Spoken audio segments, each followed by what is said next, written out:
Sweet. Let me share this with you. Cool. Well, thanks everyone who's joining us on YouTube. We'll get started here in a few minutes. Then here's a link, Kay, for you, and then I'll drop this into some of our channels. Sure.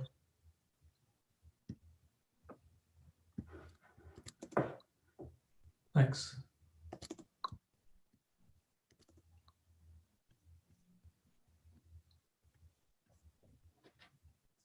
Cool. Welcome, everyone. Yeah, really excited to have everyone joining us today. We'll get started here in a few minutes. Let some more people join. If you have questions throughout, definitely drop them into the chat. I'll also share all the links that we have going forward.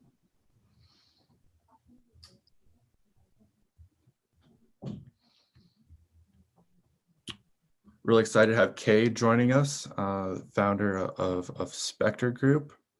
Spectre AI, right? Spectre AI. Thank you for having me, Keenan. Yeah, really excited for it. Cool. Well, are you ready to go? Let's go. Let's kick it off. Let me know if I break off halfway, if there's any problem with the internet or something, but it should be fine. Perfect. Yeah, no, you sound great. So cool. Yeah, really want to thank the Spectre community, the Chainlink community for joining us today. In addition, really want to thank you, Kay, for joining. Really excited for this. The goal of this Q&A is to allow the community to learn more about all the cool stuff that Spectre is working on, our relationship and how we're working together and how they're using decentralized oracles, and to learn what makes this integration unique. A little bit about the agenda today. So for about the first 20 to 30 minutes, I'll be asking questions to Kay. If you have questions, again, make sure to drop them in the chat. If there's time, we'll get to them. If not, I'll make sure to drop all the links so you can ask those in our specific channels ourselves as well. Yeah, but without further ado, thanks again, Kay. Really excited. Thank you, Keenan. So I'll introduce myself for those of you that don't know me. My name is Kay Khemani, and I, along with my team, developed Spectre over the last 3 years. Now, Spectre AI was a token sale, December 2017. That's when we completed it. And we have been working on financial technologies almost since 2014, 2015. And what we provide to traders, specifically short-term traders, we're talking about day traders, that aren't specifically investors in assets long-term, is the ability to generate a high level of return, well above peers, in a very short duration, and also obviously take on that level of risk as well.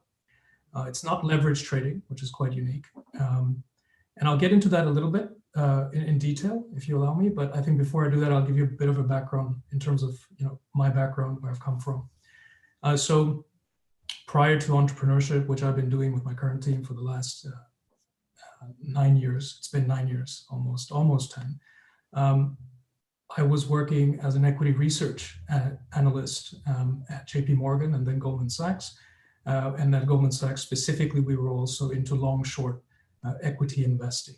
And so our background has always been in finance, but finance has changed so much in the last 10 years, and especially now in the last few years, given what's happening in the macro picture. So we created a pretty unique platform around 3 years ago, and we've been pretty much plugging away at growth, hacking growth in the last 3 years. Today, this platform, Spectre.ai, for traders that sign up to it, and by the way, US citizens are not accepted because we are all about the KYC, all about the regulations. What it allows traders to do is to generate anywhere between 70% to 400% ROI within the time frame that they specify. So they basically structure a trade, and I'll tell you where Chainlink comes into this, but they structure a trade long or short on any underlying asset, and they will say when it should expire and also what level of risk they want to take. So if when it expires, they have not won the trade, then they can choose how much they wish to lose. So whether it's 99% or whether it's just 5% or 10%, we allow them to structure these contracts. And that's what makes us unique. And of course, that opens up a wide gamut of outcomes for traders who are looking to make high risk adjusted returns. So, a trader can look at Tesla, for example, and say, okay, I believe Tesla in the next 10 minutes is going to rise. And I would like to take a trade of $100. Now, if they're correct, depending on the time of the market, depending on which trader our liquidity pool is matching against, they can earn anywhere from as little as 70% all the way up to 400% on that. And so why this is unique is you effectively have much lower holding period risk. For any trader, they understand what that is, because, for example, now if I'm buying a token on Uniswap, which, by the way, is a fantastic tool, generally speaking, I'm buying it to make a good 10x or 5x, or those type of returns, but I have to hold out for that. I have to hold out a few months, if not a year or two.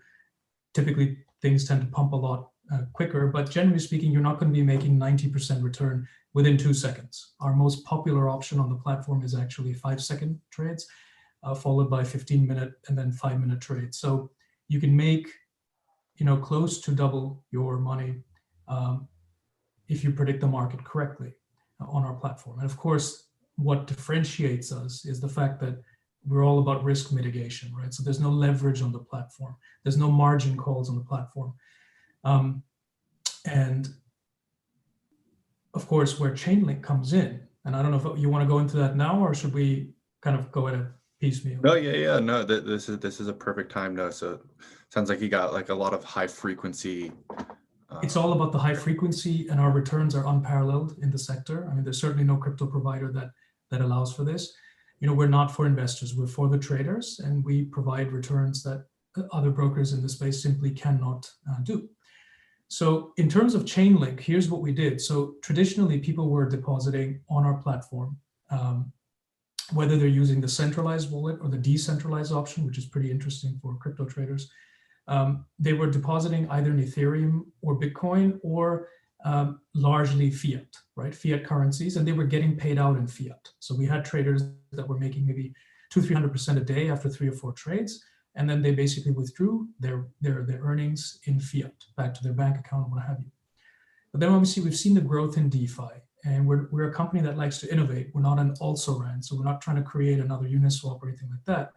But if you actually go back to our white paper 3 years ago, you will see that we were the first decentralized autonomous liquidity pool. The concept of the DALP, if you actually Google DALP, you'll see it was very similar to what Uniswap is now doing, and they've had wild success with.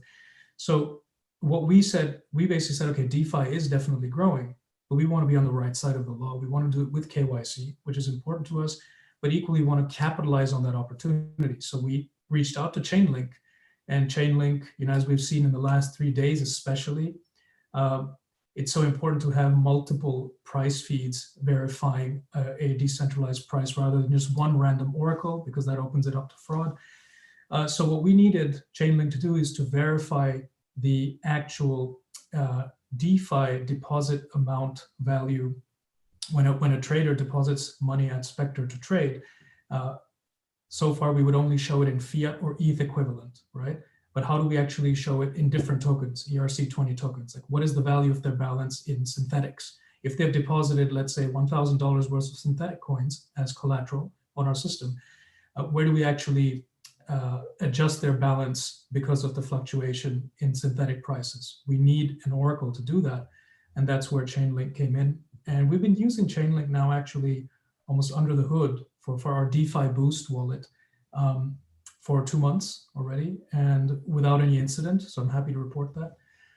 And the key thing now that we allow traders to do, for example, the Chainlink community, if they are obviously investors in Chainlink, but they have a part of Chainlink where they say, okay, I would like to play around with it. I want to grow my Chainlink balance. Now they can actually get paid in Chainlink.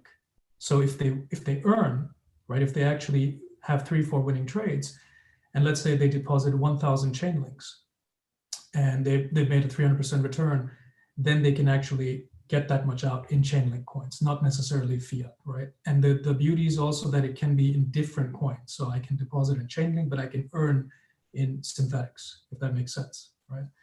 Mm-hmm. So that's what we're kind of enabling with the DeFi wallet. And that's our kind of contribution to the sector, if you will. In terms of where things are headed, and I think this is probably, the most quote unquote exciting bit, and we're probably 3 months away from that, is right now, if a Chainlink community member comes to a platform and they deposit Link or whatever and they trade, the underlying asset on which they're taking a speculative trade on, a speculative directional bet, if you want to call it, is actually things like Tesla, things like currency pairs, traditional currency pairs, euro, US dollar, gold, and a few equities, right? But fast forward 2 to 3 months from now, we are actually going to be plugging in something like Uniswap, which allows traders to trade the entire gamut of DeFi coins as well. So what that means is, right now, let's say I have a token that I'm pretty bullish on, and if I invest in it now on Uniswap, it may do 3x, it may do 5x in the next few months. Fantastic, right? There's definitely that opportunity. Equally, it could also go to zero. We know how dangerous DeFi can be.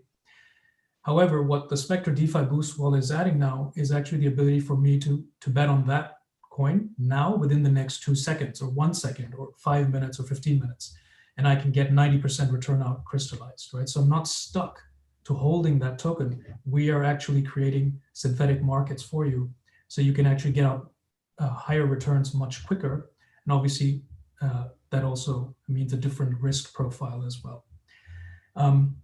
The thing is, and I'll shut up in a bit, but the one point I do want to make is staking has its ups and it has its downs, right? So if the underlying project obviously has a really good economics profile, underlying volumes, billable volumes are growing.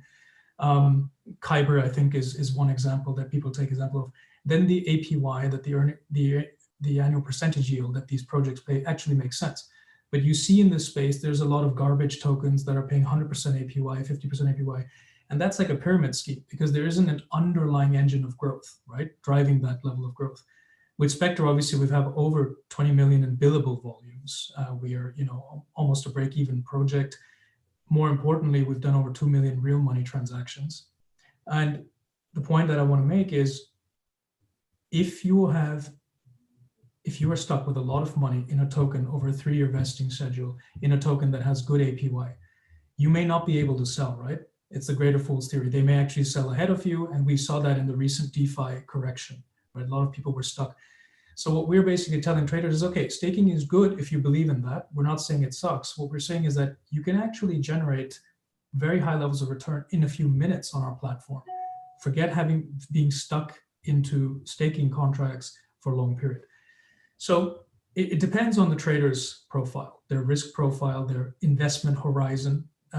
There are obviously investors who would say, well, why would I want to make 90% on Spectre today when I can make 10x over, let's say, 2 years by investing in a good quality team in a DeFi project? And then we would say, we agree with you. There's no reason for you to use Spectre.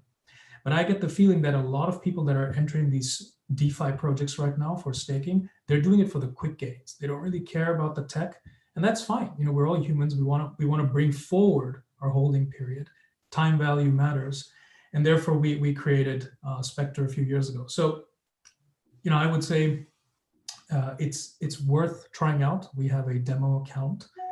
You can see the Chainlink icon there as well. So, it's a verified price feed, and give it a shot, see if you like it. And I think it could be of interest.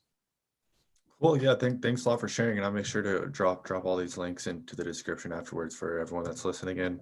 No, but you guys have a very unique approach to DeFi that you don't hear about a lot. A lot of people are all about these high APYs and these unsustainable platforms, but this kind of takes it all to like a different angle. So really interesting, and yeah, congrats to your team. One thing, so you talked about this DeFi Boost wallet. Do you want to kind of like break that down of how this works one more time for people that maybe might have missed that in there? Absolutely. So think about it this way. Right now, if you are depositing money at Binance or Kraken or whatever, you're ultimately sending them funds, right? And you are depositing, let's say, in dollars, you're buying Bitcoin with it, et cetera, with the view for a long-term gain, hopefully, or for changing between cryptos.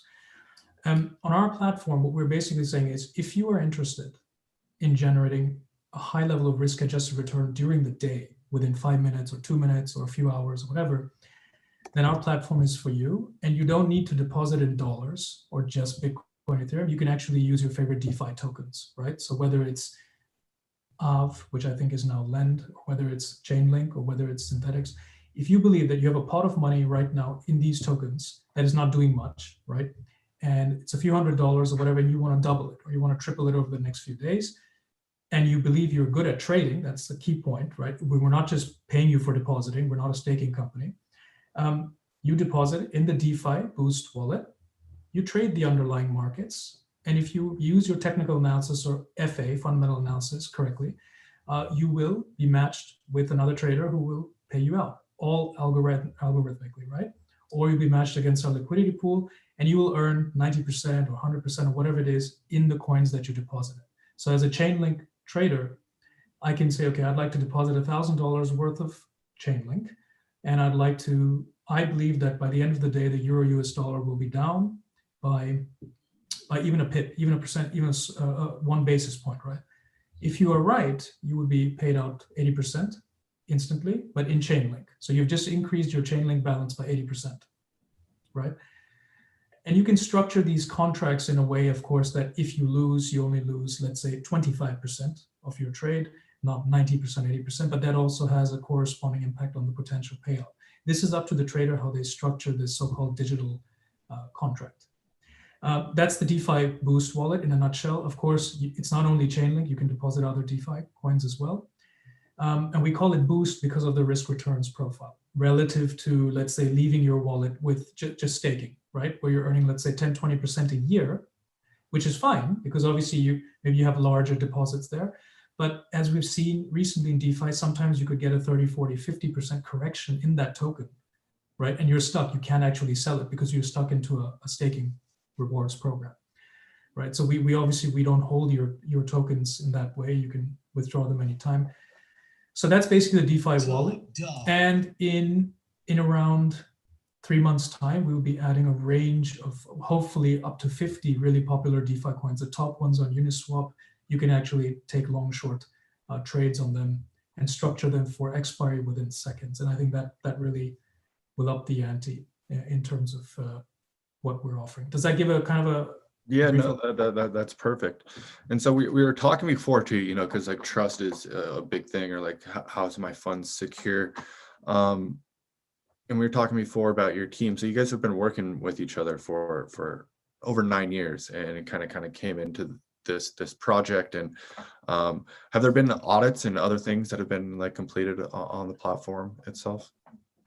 Yeah, so glad you brought the question up. So we're kind of dinosaurs in this space, but we haven't been too much in the limelight. I was telling you that this is my first kind of public appearance in 3 years. We're all about the product. We're a very product-focused team. That'll become very clear to you if you actually open an account. We have done, I think, 3 or 4 different layers of audit on our actual smart contracts for the decentralized wallet. So on our platform, you can trade centralized, which has its advantages in terms of trade entry speed, in terms of payouts. If you are, let's say, a crypto anarchist, which we do have those as well, then you don't have to deposit with us. You can trade purely decentralized, but you need to KYC in order to get clearance to access the actual platform. The decentralized smart contract has been audited, 3 layers. More importantly, we had a HackerOne. I don't know if you know HackerOne. They're based in the US. We had a deep hacker bounty with them, which lasted 3 months after our token sale. And the thing to note also is that we've built a wide nexus of partnerships with payment service providers that are all regulated around the world, which allow traders to deposit in a range of fiat and non-fiat options after KYC. To build those, it takes years. We live in a very AML compliant, and I think maybe some of your people will want to shoot me after this, but I'm going to speak my mind. We live in a very AML and KYC compliant world. It's only getting tougher. And regulators are not going to bend to a KYC world, KYC-less world. It's actually going to move the other way. So we have had a lot of audits. And really importantly is if you actually Google us, that's a big litmus test, right? So if you go to Forex or trading platform brokerage review services, you will generally find a lot of negative reviews about brokerages. Generally speaking, brokerages have a bad name, right? Not all, but generally speaking, it's difficult for brokerage to have a good name. For us, if you go to Forex Peace Army, which is considered one of the top places where you can see various brokers ranked. We have a good reputation, and we certainly don't have a bad reputation across the board. We've had 0 incidents of fraud. Traders have always won. And by the way, we've had, I think in total, we have paid out, just in the last quarter, it was over, or in the last year, I think it was over 5 million in wins. The figure is possibly higher. I need to go back to our files, but so, traders who earn, they get paid by the liquidity pool or by other traders because we match them. And yeah, so we have a very good track record in that respect. In terms of your first question, my team, we have been working together for now almost 10 years, right? We started work at the beginning of 2012, end of 2011. That's when I left high finance. I used to work, as they say, for the devil, but I actually had a decent time there. It was at Goldman Sachs. I really enjoyed it. I learned a lot. And then we obviously built a lot of financial technologies after 2014. Our origins are in financial education, and then we got into algorithm development. Today, if you actually kind of Google us, you find out more about us. Spectre is our, it's our crown jewel. It's kind of what our team is growing out. My personal responsibility is equally on the investing side. So we are with Hatchworks, which is a venture capital and incubator firm. And you can also find all details about various team members there about us. So we're actually investors ourselves, right, in the space. We have a macro portfolio. We also have a micro portfolio and a DeFi portfolio. But that's things we do, obviously, to just keep the kind of the wheels churning. And yeah, I would say, it's an exciting time to be back in the limelight. It's been 3 years. We've hit a lot of roadmap targets. We have a pretty close-knit community. If you look at our Telegram channel, a few thousand token holders. And very importantly, again, not to shill our token or anything like that, but very importantly, unlike a lot of DeFi projects, and maybe they're going down the right route, our route is a bit different. We're a bit more traditional. We believe cash return is king, right? I mean, we're not so much about inflating our tokens and paying out in tokens. And that's why if you look at our token, it currently has a yield of just maybe 5% gross, 3% net. But the bottom line is we have actually returned a very substantial amount of cash back to token holders since, and driven by volumes, business volumes and investment income over 3 years. So that's what I can say for us. I think the platform itself from a trader's perspective is really interesting to use. I would encourage anyone who's interested in generation of risk-adjusted return to actually create a demo account, get comfortable with it, spend months on it, right? You don't have to deposit real money. And when you really, when you see you're making money on demo, if you're good at it, then you can actually take the next step. But I will say, again, we are close to US citizens because we have licenses in place. And more importantly, we only allow real money trading after KYC. So don't shoot me, but this is a requirement for us. Cool. Yeah, no, makes a lot of sense. Sweet. And so you kind of spoke about it. Where's the best place for the audience to kind of join this community and kind of explore? I know there's a lot of people that are based in the US that are itching. They're like, what's wrong with, where's the website? So definitely be a lot. So here's the sad thing. I mean, I'll tell you a little about this, but in short, go to spectre.ai, www.spectre.ai, go ahead and create a platform. For the US clients, we would love to offer this service to you, but we simply cannot because we would need a FINRA license, we would need a CFTC license, and we would love to do this, let's say in a few years from now, when we actually have regulatory approval. At this moment, we do not, so it's very, very strict, our KYC in terms of who can join. A US citizen trying to access our platform will actually find a dead website, right? So they'll probably think it's an exit scam, but if you use a VPN, you can actually go to our website and see what we're all about if you're based in the US, but unfortunately to trade, that wouldn't be allowed. And I do apologize for that, but we will be working towards this in the future. Very interested in that market in the future. But right now, the bulk of our growth, and I think Chainlink also has a good sizable portion of its user base outside of the US. So we're very interested in that. We are currently in the process of opening an office in Brazil. We opened our primary offices in Indonesia, and we are currently looking to hire one more head of business development. Our main head of business development, who's currently couldn't make the call, he's based in Asia. He's actually growing the platform out.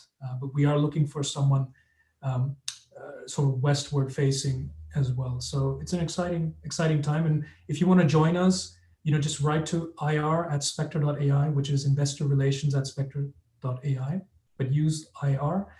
And then we'll give you all the access details to our community. We don't have a Discord, we have a Telegram chat. It's kind of a long-winded link, but I can leave that with you later, and then you can let the community know. Cool. No, thanks a lot for sharing. And I mean, a lot of people like in crypto, they're thinking like, what's next 3 weeks down the road? I think it's really, shows the sustainability and like a lot of promise that, you're thinking long-term, like where will we be 3 years, and like, what do we need to do now to comply with, like the way society actually really works, to be able to do this. It's so true. It's so true. It's like I look at DeFi and, we're very excited by the changes that are happening.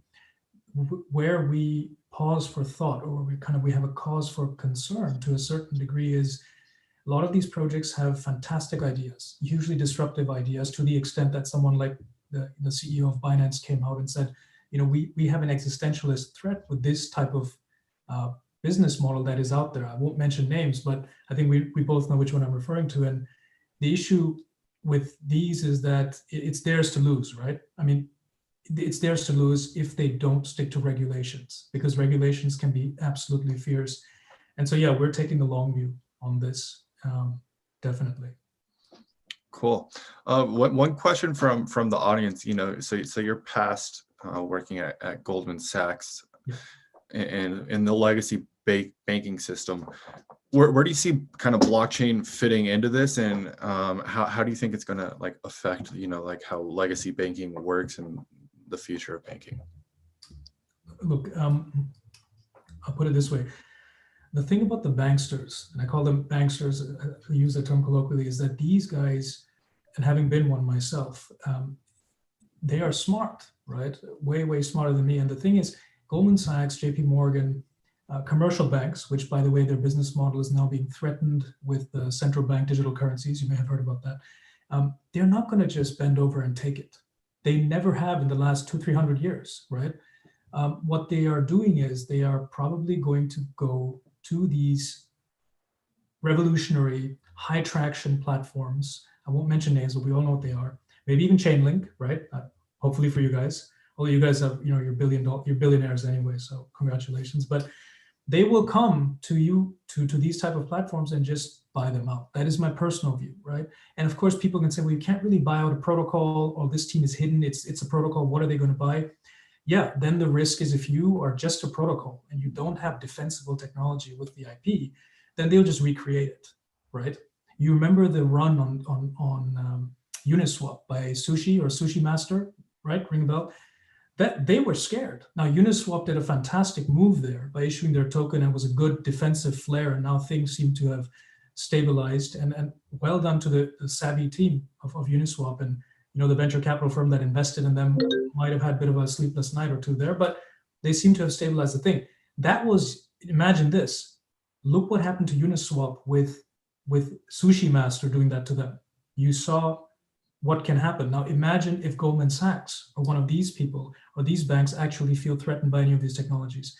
They will appeal to the human spirit, the greed, which is at the core of many founders in DeFi, which we see with the rug pulls.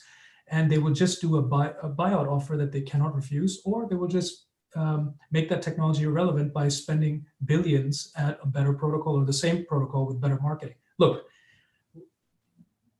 and sorry if we're running over time, but I think it's a really good question you've asked, and I want to take a bit of time to answer this.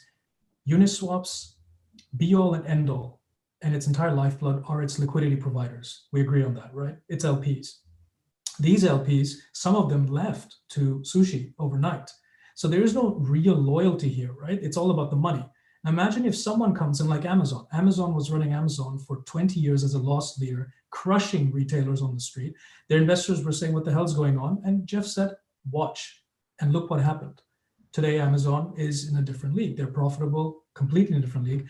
So what I'm saying is big banks, if they fear blockchain, they're already making the moves to run these networks, competitive networks, as loss leaders, offer the liquidity providers much better incentives, even if it means they take a margin hit, and they do that until they basically get rid of all the teams.